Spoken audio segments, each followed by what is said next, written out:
We want that education by which character is formed, strength of mind is increased, the intellect is expanded, and thereby one can stand on one's own feet. ఇది స్వామి వివేకానంద గారు ఆయన education గురించి చెప్పిన విషయం.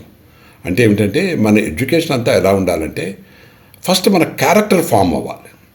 ఇప్పుడు ఇవన్నీ కూడా ఈ మానసిక దౌర్బల్యాల వల్ల తర్వాత చేసుకునేవన్నీ కూడా అది ఈ రకమైన అంటే ఈ మనోధైర్యము లేకపోవటం, అంటే మనం ఎడ్యుకేషన్లో అది ఇవ్వడం లేదు. అంటే దీన్ని బట్టి అర్థమవుతుంది ఏమిటి, నేను ఇంతకుముందు చెప్పినట్లు ఈ రీసెర్చ్ స్కాలర్స్ కూడా చేసుకుంటున్నారు ఆత్మహత్యలు. ఇప్పుడు ఇక్కడ మాత్రమే ఇంటర్మీడియట్ స్టేజ్లో మాత్రమే కాదు, తర్వాత రీసెర్చ్ స్కాలర్స్ ఉద్యోగస్తులు చేసుకుంటున్నారు, స్ట్రెస్ భరించలేక కానీ ఇంకొక కారణాల వల్ల కానీ. సో ఇవన్నీ ఏమిటంటే ఎలాంటివంటే అది మన ఎడ్యుకేషన్ ద్వారా ఏదైతే మనకి ఒక క్యారెక్టర్ ఫామ్ చేయడం, తర్వాత మన ఇంటలెక్ట్ ఎక్స్పాండ్ అవ్వడం. ఇంటలెక్ట్ని మనం ఊరికే ఇది ఏమిటి ఇన్ఫర్మేషన్తో ఫీడ్ చేయడం కాదు. ఎక్స్పాన్షన్ ఎప్పుడు జరుగుతుందంటే మనం క్రియేటివ్గా దాన్ని ఆలోచించగలగటం, దాన్ని రియల్ లైఫ్లో మన నాలెడ్జ్ని మనం ఎలా వివిధ సందర్భాల్లో మనం దాన్ని వినియోగించాలి అన్నదే మన intellect. And there by one can stand on one's own feet అన్నాడు. ఏమిటంటే నీ స్వశక్తి మీద నువ్వు నిలబడగలగటం అనేదే ఎడ్యుకేషన్ యొక్క పరమార్థి, అంతే తప్ప మార్కులు కాదు. ఊరికే మార్కుల వల్ల చూసి ఇదే ఎడ్యుకేషను, ఇదే మామూలుగా జీవితం అన్నది కాదు.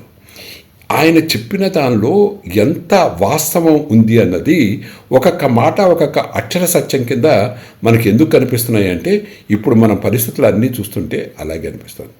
కాబట్టి తల్లిదండ్రులు, అకాడమిషియన్స్, అలాగే మీరు సమాజంలో ఉన్నవాళ్ళు అందరూ కూడా, సమాజంలో ఉన్న ప్రతి వ్యక్తి కూడా ఈ విషయాన్ని ఆలోచించుకొని, ఈ విషయాన్ని కొంచెం తెలుసుకొని ఆలోచించి డిస్కస్ చేసి తర్వాత ఇప్పుడు మనకేమిటంటే ఇంత దాకా ఉన్న మెకాలే ఎడ్యుకేషన్ టైప్ని ఏదైతే ఉందో దాన్ని మార్చేసేలాంటి మంచి పరిస్థితి, మంచి రోజులు ఇప్పుడు వస్తున్నాయి. అంటే ఇప్పుడు అనుకూలమైన వాతావరణం దీనికి. కాబట్టి ఏమిటంటే మళ్ళీ మనం ఇటువంటి వాతావరణం కల్పిస్తున్నా కూడా మనం మళ్ళీ ఇది ఏమిటి గుమాస్తాలకి తయారు చేసే, లేకపోతే ఒక ఇన్ఫర్మేషన్ మాత్రమే తెలుసుకోగలిగే మెకాలే ఎడ్యుకేషన్ దాకా అలాగే ఉండిపోయి మీకు మనకు అవకాశం కల్పిస్తున్నా కూడా అలాగే ఉండిపోయేలాంటి పరిస్థితికి వెళ్ళొద్దు. మనకు అవకాశాలు ఉన్నాయి ఇప్పుడు. కాబట్టి మన ఎడ్యుకేషన్ యొక్క పరమావధి ఏమిటంటే స్వామి వివేకానంద చెప్పింది. అది కనుక మనం ఫాలో అయినప్పుడు జీవితంలో ప్రతివాడు పైకి వస్తాడు.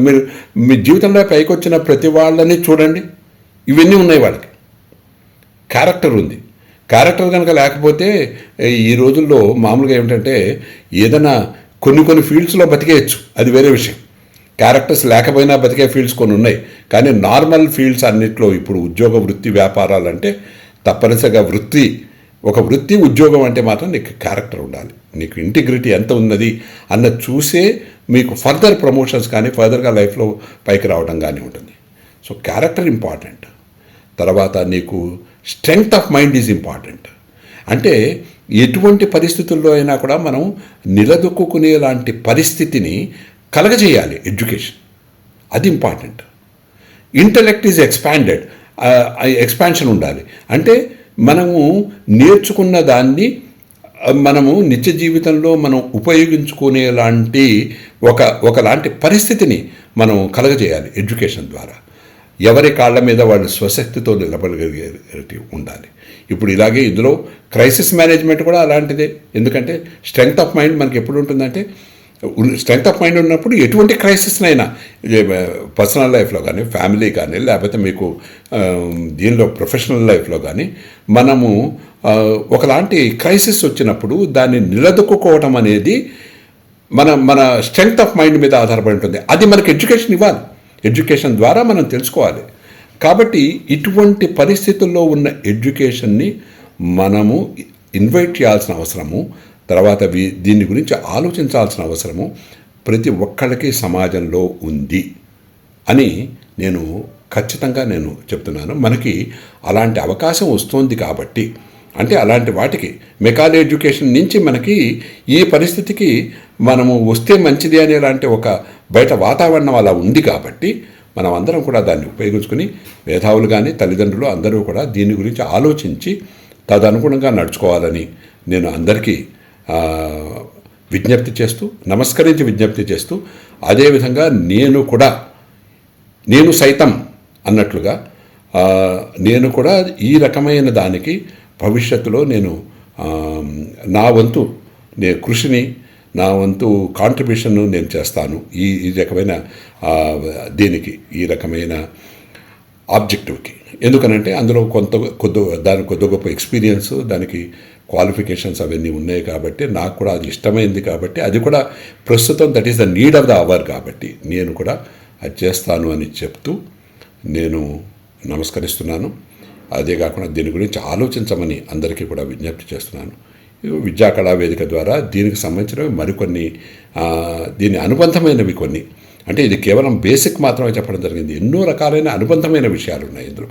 ఒకళ్ళు స్టూడెంట్స్లో ఎన్నో స్కిల్స్ డెవలప్ ఎలా చేయాలి, ఒకలాంటి అనలిటికల్ ఎబిలిటీ కానీ, మనలో సెల్ఫ్ అనాలిసిస్ ద్వారా ఎలా మనలో ఉన్న లోపాలని పోగొట్టుకోవాలని కానీ, మనలో ఉన్న అంతర్గతమైన స్కిల్స్ని ఎలా డెవలప్ చేయాలని కానీ, ఇలాంటి వాటన్నిటి విషయంలోనూ ఇది కొన్ని ప్రోగ్రామ్స్, అలాగే విజన్ అనే పర్సనాలిటీ డెవలప్మెంట్ దీని ద్వారా సంస్థ ద్వారా అది చేయటము జరుగుతుంది. కాబట్టి ఇందులో నేను కూడా ఈ రకమైన యజ్ఞము, ఇది ఒక యజ్ఞం లాంటిది, దీనిలో నేను కూడా ఒక భాగస్వామిని అవుతాను అని అందరికీ చెప్తూ, అందరినీ కూడా ఈ దిశలో ఆలోచించమని చెప్తూ, వాళ్ళకి ఏదైనా కనుక ఆలోచనలు ఉంటే అవి కూడా తెలియజేయమని దీనిలో కామెంట్ బాక్స్లోను కానీ, ఇచ్చిన నెంబర్లో కానీ, ఫోన్ నెంబర్లో కానీ తెలియజేసి దీన్ని ఒక మంచి ఉద్యమంలాగా, ఉద్యమం అంటే ఊరికే ఏదో ఇది స్లోగన్స్ ఇవ్వటము, రాళ్ళు వేయటము అవి మాత్రం ఉద్యమం కాదు. ఉద్యమం అంటే ఏమిటంటే కలిసికట్టుగా అందరూ కలిసి ఒక మంచి పని కోసం ప్రయత్నించడం, ఆ ప్రయత్నాన్ని మంచి ఉధృతంతో ఆ ప్రయత్నం చేయటమే ఉద్యమం. అంతే తప్ప ఉద్యమం అనగానే మనకేమిటంటే ఒక నెగటివ్ ఫీలింగ్ వచ్చేసింది ఇప్పుడు ఈ రోజుల్లో.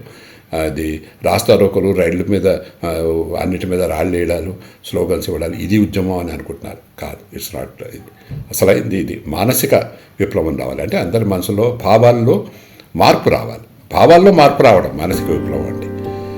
అయితే దీనికి అందరూ మీరు ఈ దిశగా ఆలోచిస్తారని అందరికీ విజ్ఞప్తి చేస్తూ, దీనికి సంబంధించిన విషయాలు ఇంకేదైనా కనుక నేను చెప్పదలుచుకున్నా భవిష్యత్తులో చెప్తాను. అది. నమస్తే.